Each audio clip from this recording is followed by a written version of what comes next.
Salut, c'est Paxi. Alors, content de revoir ton explorateur spatial préféré? Aujourd'hui, je vais te parler de quelque chose de très important. Suis-moi. Tu vois cette fine couche tout autour de la Terre? C'est l'atmosphère. Elle contient l'air que l'on respire composé de gaz tels que l'oxygène et sert à nous protéger du grand froid qui règne dans l'espace. C'est grâce à elle que la vie sur Terre est possible. En fait, l'atmosphère, c'est comme une serre tout autour de la Terre, qui la maintient à la bonne température. Ni trop chaud, ni trop froid. Mais c'est quoi une serre? Les serres, ce sont ces drôles de maisons tout en verre, des murs au plafond, que l'on peut voir dans les jardins et dans les champs. On peut y faire pousser toutes sortes de plantes, de fleurs et de légumes. En brillant sur le verre, le soleil réchauffe l'air à l'intérieur et les plantes poussent bien. Le verre permet aussi de conserver la chaleur à l'intérieur pour garder les plantes au chaud. Certains des gaz contenus dans l'atmosphère de la Terre, appelés gaz à effet de serre, fonctionnent comme le verre d'une serre pour notre planète.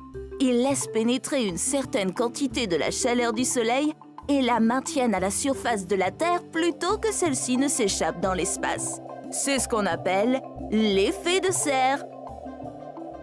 Mais, aux quatre coins du monde, les scientifiques s'inquiètent, car l'effet de serre devient trop puissant. La Terre se réchauffe beaucoup trop vite, plus vite que jamais dans toute l'histoire de la Terre. Mais pourquoi? Viens avec moi pour le découvrir. L'activité humaine a engendré une augmentation de la quantité des gaz à effet de serre dans l'atmosphère, jusqu'à atteindre des niveaux dangereux, notamment le dioxyde de carbone. D'où viennent ces gaz? Du pétrole, du charbon et des gaz naturels que l'on brûle pour faire de l'énergie, des voitures et des usines polluantes, ainsi que des immenses troupeaux d'animaux que l'on élève pour l'industrie agroalimentaire.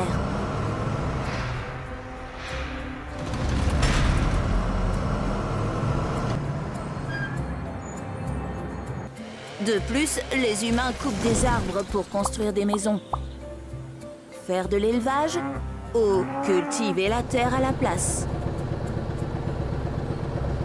La déforestation est elle aussi une cause de l'augmentation du dioxyde de carbone, car les arbres sont capables d'absorber et d'éliminer ce gaz. Moins il y a d'arbres, moins le dioxyde de carbone est absorbé, plus il en reste dans l'atmosphère.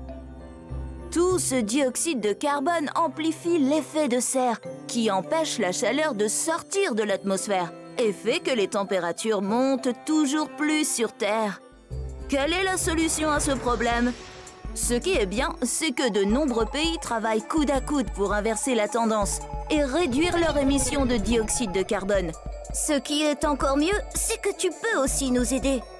Déplace-toi à pied, à vélo ou en skate, plutôt qu'en voiture.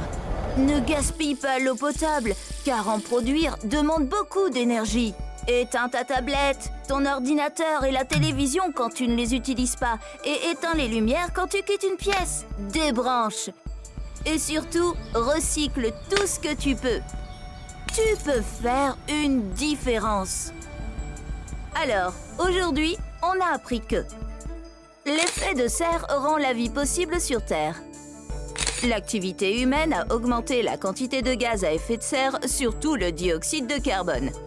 Cela a rendu l'effet de serre trop puissant et fait augmenter les températures sur Terre. Il faut que les humains réduisent leur émission de dioxyde de carbone. Et il y a plein de choses que tu peux faire pour aider à régler le problème.